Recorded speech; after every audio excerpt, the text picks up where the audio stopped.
Hello students, welcome to my channel. इस video में हम डिस्कस करने वाले हैं 6 सितंबर मॉर्निंग शिफ्ट पेपर के लिए केमिस्ट्री पोर्शन। स्टार्ट करते हैं। First question, which can show geometrical isomers. Isomers geometrical बनाने की कंडीशन क्या होती है? डबल बॉन्ड की प्रेजेंस, और दूसरी कंडीशन होती है no similar atom to doubly bonded carbon atom. तो यहाँ से हमारे पास में ये चार ऑप्शन गिवन है, तो इनके लिए स्ट्रक्चर ड्रॉ कर लेते हैं हम। हमारे पास में पहला है 4 मिथाइल पेंट 1 इन। तो 4 मिथाइल पेंट 1 इन का स्ट्रक्चर कैसा हो जाएगा? This is structure for 4 methyl paint 1 in. Second है 4 मिथाइल पेंट 2 इन। आप यहीं से देखिए ये स्ट्रक्चर बन जाएगा हमारे पास में। तीसरा ऑप्शन है 3 मिथाइल पेंट 1 इन। 3 मिथाइल पेंट 1 इन, यहाँ से ये आ जाएगा। और लास्ट ऑप्शन है 2 मिथाइल पेंट 1 इन। ये है हमारे पास में 2 मिथाइल पेंट 1 इन। पेंट 1 इन जितने भी आते हैं हमारे पास में, 1 इन में क्या होगा? हमारे पास डबली बॉन्डेड कार्बन एटम के पास में 2 सिमिलर हाइड्रोजन होंगे। तो इसमें तो हमें एक्चुअली स्ट्रक्चर बनाने की भी जरूरत नहीं थी, हम डायरेक्टली बता सकते थे कि यहाँ पर दो हाइड्रोजन सिमिलर है। तो हमारे पास में सिर्फ एक ही करेक्ट ऑप्शन है, that is option number B. Second question, हमें दो स्टेटमेंट दी हुई हैं। First statement, high density polythene is formed by addition polymerisation of ethene in presence of catalyst Ziegler Natta at 333 Kelvin temperature to 343 Kelvin temperature and 6 to 7 atmospheric pressure। ये है first statement. और second statement में दिया हुआ है high density polythene consist of linear chain and has high density due to close packing and it is used for making buckets, bottles etcetera. Select the correct option. इनमें से हमें correct option बताना है। दो स्टेटमेंट्स के लिए हमने दोनों की रीडिंग कर ली है। आप देखते हैं क्या क्या दिया हुआ है। Both statements are correct and statement 2 is correct explanation. Second option, both statements are correct but statement 2 is not correct explanation. Statement 1 is incorrect but second is correct, और both statements are incorrect. तो इसमें से तो it is well understood, बहुत ही simple question है high density polythene के लिए। Statement 1 is correct, और यहाँ पर बिकॉज स्ट्रक्चर में लीनियर चेन होती है इसीलिए इसको हाई डेंसिटी पॉलिथीन बोला जाएगा, क्लोज पैकिंग हो जाएगी। और इसके लिए थोड़ी सी टफर चीजें जो चाहिए वो बनती है, लाइक बकेट्स, बॉटल्स एक्सेट्रा। तो इसमें हमारा ऑप्शन करेक्ट हो जाएगा, option number 1। Both statement are correct and statement 2 is correct explanation for statement number 1। Next question, if concentration of fluoride ion is up to 1 ppm, then which of the following option may be correct? Good for teeth, harmful for teeth and cause brown mottling of teeth, harmful for bone teeth, harmful for growth of children। अब हम देखते हैं NCERT environmental chemistry में आपको clear cut line दी गई है कि अगर फ्लोराइड की कंसंट्रेशन 1 ppm है, या ये कह सकते हैं कि हमें वाटर में इतनी कंसंट्रेशन चाहिए, बिकॉज फ्लोराइड की 1 ppm तक की कंसंट्रेशन हमारे टीथ के इनामल को हार्ड करती है, मतलब हमारे टीथ को स्ट्रॉन्गर बनाती है। तो इसके लिए हमारे पास में ऑप्शन क्या हो जाएगा? Option number 1, because this concentration is good for teeth. अब हम बात करते हैं हार्मफुल इफेक्ट। ये जो हार्मफुल इफेक्ट हमें दो दिए गए हैं, ये कब शुरू होते हैं? If fluoride concentration is greater than 2 ppm। 2 ppm से ज्यादा होते ही हार्मफुल इफेक्ट आएगा टीथ के ऊपर, ब्राउन मोटलिंग हो जाएगी, और बोन्स और टीथ दोनों के लिए ही डेंजरस है ये। तो ये आपके पास में एनसीईआरटी का डायरेक्ट क्वेश्चन था। Next question, how many total number of Cl double bond O bonds are present in the structure of perchloric acid. Perchloric acid में हमें चेक करना है Cl डबल बॉन्ड O कितने प्रेजेंट है, तो हम इसका स्ट्रक्चर ड्रॉ कर लेते हैं। तो HClO4 होता है इसका मॉलिक्यूलर फॉर्मूला, और अगर हम इसका स्ट्रक्चर ड्रॉ करेंगे तो ये क्या बन जाएगा? Cl double bond O and double bond O। ये हमारे पास बन गया परक्लोरिक एसिड। और अब हम काउंट करते हैं अगर number of Cl double bond O, तो ये हमारे पास टोटल बनेंगे 3। This is your answer. Next question, which of the following is not correct alloys? ये हमारे पास में अलॉय के लिए दिए हुए हैं कि कौन कौन से मेटल से बना होता है। अब हम चेक करते हैं कि कौन सा सही है। यहाँ पे मैच जर्मन सिल्वर में तीनों होते हैं, कॉपर, जिंक एंड निकल। कॉपर होता है यहाँ पर 62% जिंक होता है 17 to 19%, और निकल होता है 21 to 30%। करेक्ट। ब्रास में निकल नहीं होता, तो ये हमारे पास में करेक्ट मैच नहीं बना। ब्रोंज और बेल मेटल दोनों में ही कॉपर और टिन प्रेजेंट होता है। बेल मेटल में एग्जैक्टली 80% कॉपर एंड 20% टिन होगा, लेकिन ब्रोंज के लिए वेरिएबल कंपोजिशन है 75 to 90% कॉपर और 10 to 25% टिन प्रेजेंट होगा। तो ये हमारे पास में अलॉय के लिए परसेंटेज है जो आपको मेटलर्जी वाले चैप्टर में गिवन है, उसके अकॉर्डिंग ये हमारा बनेगा एक simple question. Our next question is which of the following complex show magnetic moment 5.91 Bohr magneton. Magnetic moment निकालने का फॉर्मूला क्या होता है, mu is equal to N N plus two root. अब हम यहाँ से म्यू की वैल्यू रख देते हैं तो हमें एन की वैल्यू कितनी मिल जाएगी, यहाँ से एन एन प्लस टू से अगर हम सॉल्यूशन करते हैं we get N is equal to 5। इसका मतलब ऐसा कॉम्प्लेक्स जिसमें 5 अनपेड इलेक्ट्रॉन होंगे वही हमारा आंसर होगा। तो हम चेक करते हैं कॉम्प्लेक्स। सबसे पहला कॉम्प्लेक्स है निकल। निकल यहाँ पर प्रेजेंट है जीरो ऑक्सीडेशन स्टेट में, तो टोटल कितने इलेक्ट्रॉन होते हैं इसमें 28। अगर हम कॉन्फिगरेशन लिखेंगे तो टोटल हमारे लास्ट इलेक्ट्रॉन कितने बचेंगे 3d8 4s2, but strong field ligand होने की वजह से ऑल आर पेयर्ड, जितने भी हैं और ये इवन नंबर में है तो सबकी पेयरिंग हो जाएगी all paired, it means zero magnetic moment. तो ये हमारा ऑप्शन नहीं हो सकता। सेकेंड हम ऑप्शन में चेक करते हैं Fe किस स्टेट में है, +3 स्टेट में है और यहाँ पर नंबर ऑफ अनपेड इलेक्ट्रॉन कितने होंगे अभी 5। एटॉमिक नंबर होता है इसके लिए 26। तो लास्ट कॉन्फ़िगरेशन कितना बच जाएगा हमारे पास में 3d5। Because of presence of weak field ligand इसके अंदर सभी के सभी अनपेयर्ड इलेक्ट्रॉन रहेंगे, ऑल इलेक्ट्रॉन्स आर अनपेयर्ड। तो यही हमारा आंसर बनेगा because we have 5 unpaired electron in this complex. तो यहाँ से n की वैल्यू 5 ही होनी चाहिए थी। हम बाकी सबके लिए भी चेक कर लेते हैं। नेक्स्ट ऑप्शन में हमें क्या दिया गया है, साइनाइड स्ट्रॉन्ग फील्ड लिगेंड। यहाँ पर भी कॉन्फ़िगरेशन तो सेम ही रहेगा 3d5, बट यहाँ पर पेयरिंग हो जाती है और पेयरिंग की वजह से हमारे पास में अनपेड इलेक्ट्रॉन कितना बचेगा, ओनली वन अनपेड इलेक्ट्रॉन। और वन अनपेड इलेक्ट्रॉन की वजह से क्या हो जाएगा, इसके लिए मैग्नेटिक मोमेंट की वैल्यू डिक्रीज हो जाएगी। लास्ट ऑप्शन में चेक करते हैं क्रोमियम। क्रोमियम यहाँ पर किस स्टेट में है, +3 स्टेट में है। कॉन्फ़िगरेशन क्या होगा 3d3, तो नंबर ऑफ अनपेड इलेक्ट्रॉन कितने आएंगे 3 अनपेड इलेक्ट्रॉन। तो इसका मतलब हमारा ऑप्शन कौन सा करेक्ट था, जो हमने पहले टिक किया है, ये दोनों ही पॉसिबल नहीं हो सकते। So answer is B. Our next question is following graph is obtained for 4 different reactions. On the basis of this graph, correct increasing order of the reaction is. Order निकालना है। ऑर्डर निकालने के लिए हमें क्या क्या चीजें दी हुई हैं, लॉग रेट और लॉग कंसंट्रेशन। अब हम देखते हैं सबसे पहले तो रूटीन में हम क्या लिखते हैं, रेट ऑफ रिएक्शन के लिए rate of reaction is directly proportional to concentration. और अगर हमने रेट एक्सप्रेशन लिखा है तो उसमें हमारे पास में पूरी इक्वेशन क्या बन जाती है, rate is equal to k rate constant concentration power x y z कोई भी चीज होगी, तो ये हमारे पास में है x, that is order of reaction. तो हमने इसको लॉग फॉर्म में कन्वर्ट करना है तो क्या बन जाएगा, log rate is equal to log K plus X log C. ये वाली इक्वेशन किसकी तरह है, y is equal to mx plus C, तो ये एक स्ट्रेट लाइन इक्वेशन है। इस इक्वेशन को हम कंपेयर कर सकते हैं y is equal to mx plus C से, तो ये हमारे पास में क्या बनेगी, एक स्ट्रेट लाइन ग्राफ इक्वेशन। अब हम यहाँ से ये देखते हैं कि अगर हमने ग्राफ किस किस के बीच में बनाया है, लॉग रेट और लॉग सी के बीच में बनाया है, तो x हमें क्या देगा, slope of the graph, slope of the graph. और स्लोप यहाँ पे हमारे पास इसका मतलब किसके इक्वल बन गया, ऑर्डर। तो बस हम यहीं से चेक कर लेते हैं, जिसका स्लोप सबसे ज्यादा है वो है डी, उससे कम हो गया सी का, उससे कम बी का और सबसे कम हो गया ए का। तो इसके अकॉर्डिंग हमारा करेक्ट ऑप्शन क्या हो जाएगा, ऑप्शन नंबर 1। वेरी सिंपल, देख के ही क्वेश्चन का साइज बड़ा लग रहा है, otherwise it was simple question. Next question, micelle formation takes place. ये क्वेश्चन आया है फ्रॉम सरफेस केमिस्ट्री और सरफेस केमिस्ट्री में से हमारे सोप एक्शन में वाले पार्ट में से दिया गया है ये।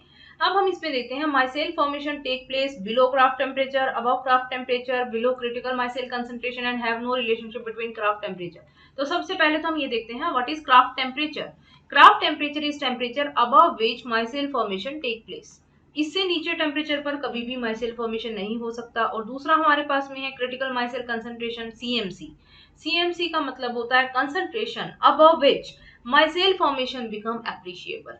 तो अब हम ये देखते हैं अबव विच, तो ये क्रिटिकल माइसेल कंसंट्रेशन वाला पॉइंट गलत हो गया।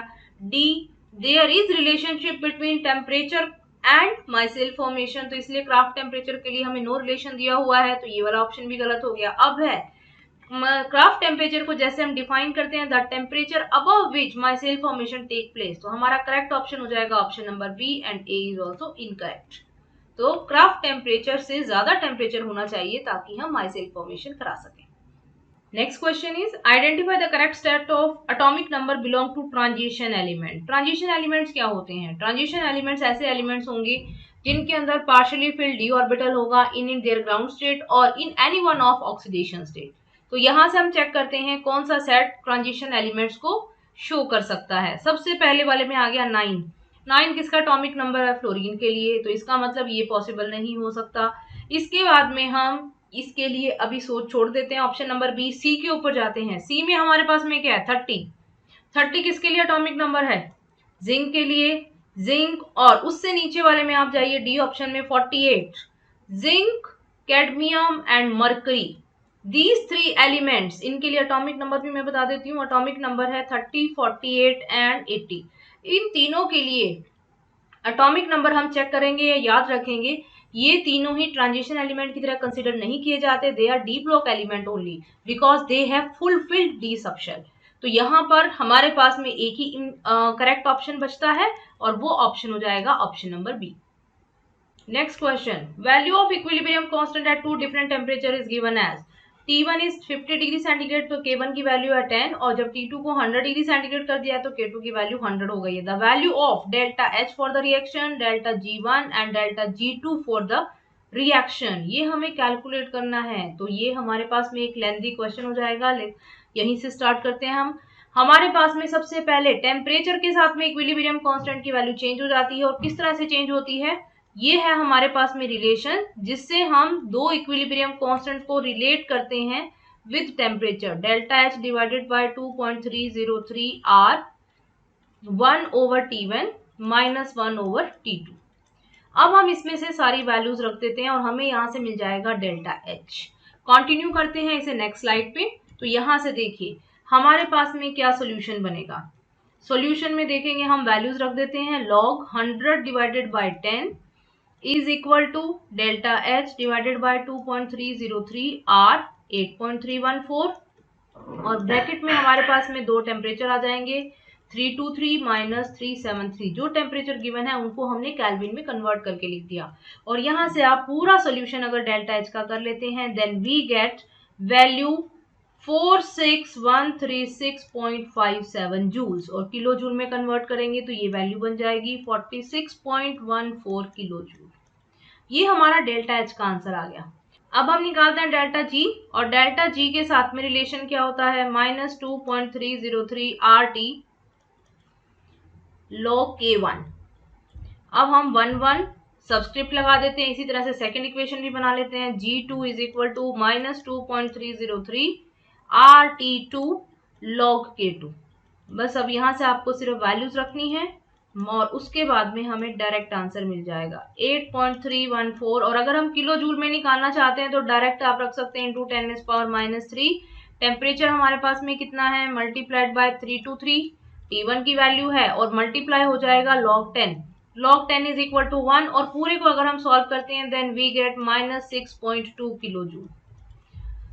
अब हमारे पास में है डेल्टा G2 के लिए। यहाँ पर भी अगर हम सारी वैल्यूज रखते हैं 2.303 multiplied by 8.314 multiplied by 10⁻³ into 373 multiplied by log 100।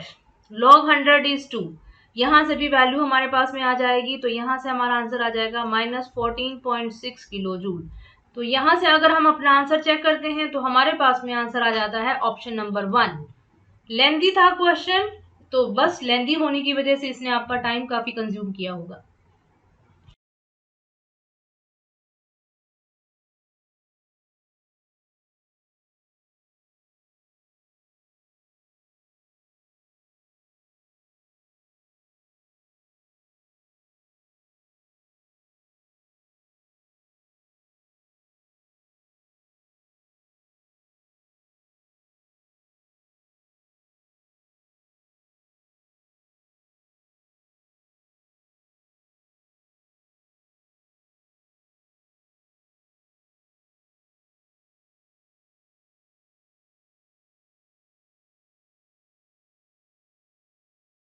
Next question is write down the increasing order of pKb for the following. PKb में अब हमारे को देखिए जितने भी कंपाउंड्स गिवन है उनमें इतना कंपाउंड कॉमन है।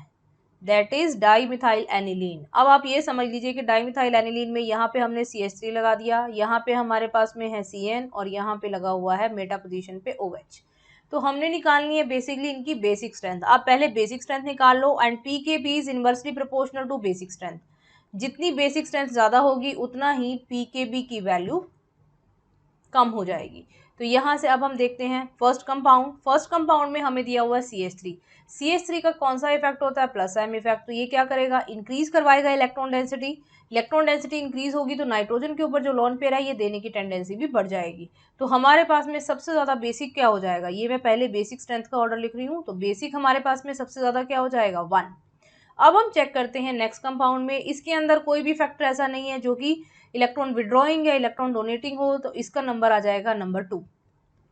अब हम देखते हैं इन दोनों में, जब हम साइनाइड और OH ग्रुप की बात करते हैं तो साइनाइड और OH ग्रुप अभी हमारे पास में इस नाइट्रोजन के विद रिस्पेक्ट मेटा पोजीशन पे प्रेजेंट है। तो यहाँ पे कोई मीजोमेरिक इफेक्ट काम नहीं करेगा, सिर्फ -I इफेक्ट काम करेगा। और इन दोनों ग्रुप में से हम जानते हैं I इफेक्ट ज्यादा किसका होता है, CN का ज्यादा होता है, OH का कम होता है। तो हमारे पास में थर्ड नंबर पे क्या आ जाएगा, OH, और फोर्थ नंबर पे आ जाएगा साइनाइड कंटेनिंग कंपाउंड। तो ये है हमारे पास में बेसिक स्ट्रेंथ का ऑर्डर। तो इसका जस्ट रिवर्स क्या हो जाएगा, PKB का ऑर्डर। तो PKB का ऑर्डर बनेगा 1 सबसे कम, then second, then fourth and then last आ जाएगा थर्ड। तो इसके अकॉर्डिंग हमारा ऑप्शन करेक्ट हो जाएगा option number C। Next question, इस क्वेश्चन में हमें एक ये ऑर्गेनिक कंपाउंड गिवन है और इसकी रिएक्शन HgSO4 और H2O के प्रेजेंस में हो रही है। तो क्या बनेगा हमारा प्रोडक्ट, ये हमें बताना है। अब हम इस कंपाउंड को लिखते हैं, अगर हम इसके ऊपर Hg+2 की रिएक्शन करा रहे हैं तो हमें क्या मिलेगा, ये जो ट्रिपल बॉन्ड है ये डिसोशिएट हो जाएगा, डबल बॉन्ड में कन्वर्ट हो जाएगा और हमें प्रोडक्ट मिलेगा NO2। इस तरह से एक साइक्लिक स्ट्रक्चर बन जाएगी। यहाँ पर ये बन गई एक साइक्लिक स्ट्रक्चर। अब हम नेक्स्ट स्टेप में जब इसका हाइड्रोलिसिस करवाते हैं, हाइड्रोलिसिस करवाएंगे तब क्या होगा, यहाँ से एक बॉन्ड की ब्रेकिंग हो जाती है, H positive OH negative, bond की ब्रेकिंग होनी है। तो अब हमारे लिए इंपॉर्टेंट है कि कौन सी तरफ का बॉन्ड ब्रेक होगा। एक तरफ नाइट्रो ग्रुप प्रेजेंट है, इलेक्ट्रॉन विड्रॉइंग ग्रुप, और यहाँ पर है ऐसा ग्रुप जो +M कंटेनिंग है। तो हमारे पास में +M की वजह से क्या होगी, इधर इलेक्ट्रॉन मिलते रहेंगे। और क्योंकि इस कार्बन के ऊपर आफ्टर डिसोसिएशन पॉजिटिव चार्ज आना है तो हमारे पास में इस बॉन्ड की ब्रेकिंग फेवरेबल होगी, यहाँ पर आ जाएगा पॉजिटिव चार्ज।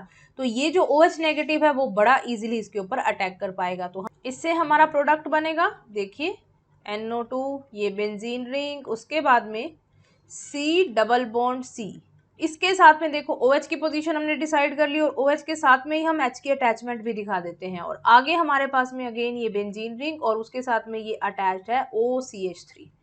अब हमारे पास में ये है इनॉल फॉर्म, और इनॉल फॉर्म फाइनली एक मोर स्टेबल कार्बोनिल कंपाउंड में कन्वर्ट हो जाएगी। तो यहाँ से हमारा प्रोडक्ट बन जाएगा ये जो हमारा है ऑप्शन नंबर 4। तो इस क्वेश्चन में हमारा करेक्ट ऑप्शन बन जाएगा option number D। Our next question is, हमें ये कंपाउंड दिया हुआ है जिसका टर्ट ब्यूटोक्साइड की प्रेजेंस में हमने हीटिंग करवाया है और उसके बाद में ओजोनोलिसिस में हमने रिएक्शन करवाई है H2O2 के साथ में। तो अब हम देखते हैं ये रिएक्शन कैसे स्टार्ट होगी। देखो टर्ट ब्यूटोक्साइड है, टर्ट ब्यूटोक्साइड की प्रेजेंस में क्या होते हैं, हॉफमैन प्रोडक्ट बनते हैं। तो यहाँ से भी हम हॉफमैन प्रोडक्ट बना देते हैं, अनस्टेबल एल्कीन बन जाएगी। तो यहाँ से ये देखिए ये पूरा का पूरा H और उसके साथ में ये पूरा ग्रुप रिमूव हो जाएगा और हमें यहाँ से मिल जाएगा एल्कीन फर्स्ट स्टेप में। ये मैं करा रही हूँ टर्ट ब्यूटोक्साइड की प्रेजेंस में हीटिंग। तो इसे क्या मिला हमें, CH3 CH CH3 CH double bond CH2।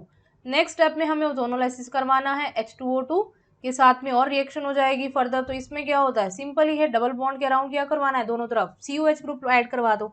तो अगर हम दोनों तरफ COH ग्रुप ऐड करवाते हैं तो क्या मिलता है हमें, CH3 CH CH3 C double bond OH, और दूसरी तरफ हमारे पास में क्योंकि सिंगल कार्बन है तो वहां पे क्या बन जाएगा HCOH। तो इसके अकॉर्डिंग हमारे पास में करेक्ट ऑप्शन क्या हो जाएगा, ऑप्शन नंबर 3।